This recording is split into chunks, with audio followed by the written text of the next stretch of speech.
ऊपर कोई कानून की जरूरत नहीं पड़ी है।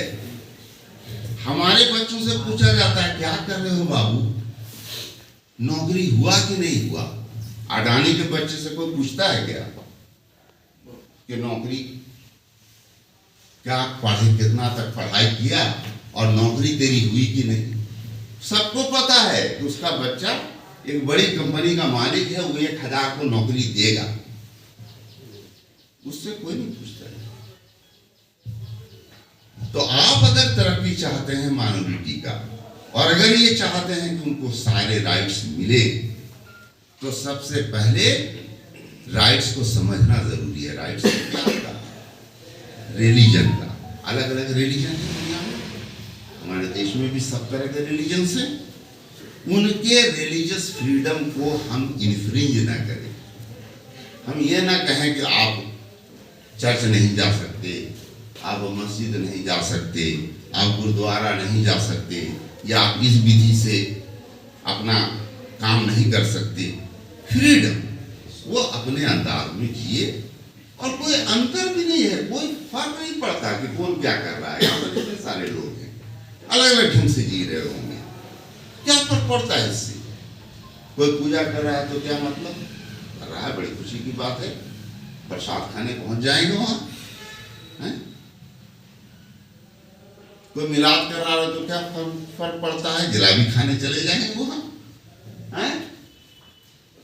ये जो हमारे दिमाग के अंदर जो कूड़ा भरा हुआ है, इस कूड़े को निकालने की जरूरत है हमको अपने दिमाग से।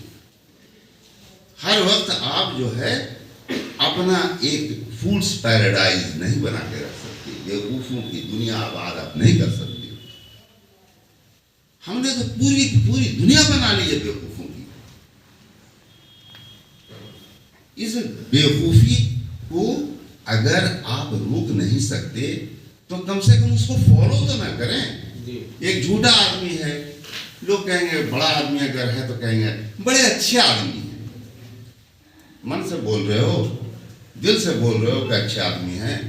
100 झूठ तो ही बोला है, जिसको कहते हैं हम लोग उर्दू में गुनाह बेलज्जत, यानी कोई फायदा नहीं हुआ उस झूठ से, लेकिन झूठ बोले जा रहे हैं।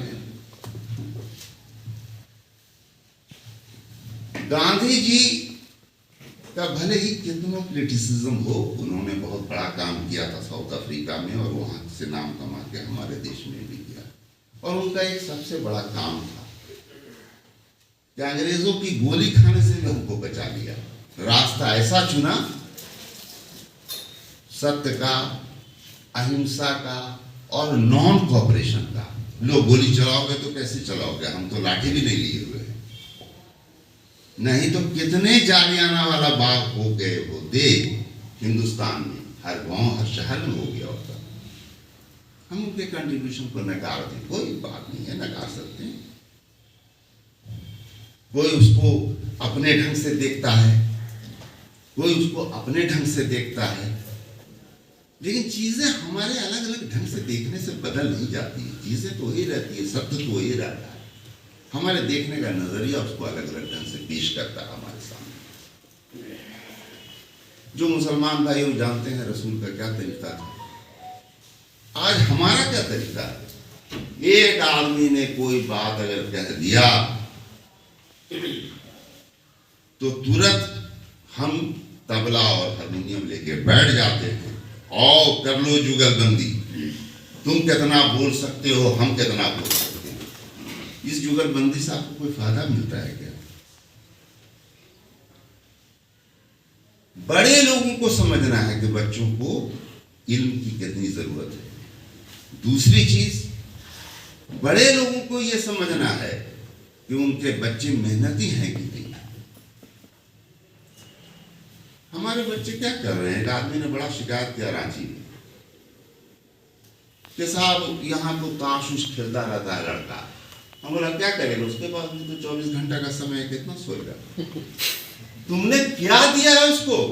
सामने फील्ड है, तो वॉलीबॉल का कोर्ट लगाया है क्या कि जहां शाम में सबको जमा करो और खेलेगा वो? तो टाइम कैसे बर्बाद करेगा? 9-10 बजे तक सो के उठेगा, बाप के होटल में खाना खाएगा, उसके बाद टाइम तो बीतेगा नहीं तो दोस्तों के पास पहुंचेगा। दोस्त भी उसके कैसे होंगे, कोई स्कूल कॉलेज में तो पढ़ नहीं रहा है, तो उसके दोस्त पढ़ने लिखने वाले होंगे, तो फिर वो चाय दुकान में बैठेगा, तो फिर वहां से ताश खेलने का बात आएगा तो वहां चला जाएगा, टाइम 2-3 घंटा बिताएगा वो। तो हमने ये नहीं कभी सोचा कि क्या हम अपनी जिम्मेदारी को निभा रहे हैं। हम सिर्फ चाहते हैं कि दुनिया बदल जाए। कैसे बदलेगी दुनिया? दुनिया लोगों ने मेहनत से बदला है, मेहनत से बदला है, अकल से बदला है, दानिश्वरी से बदला है।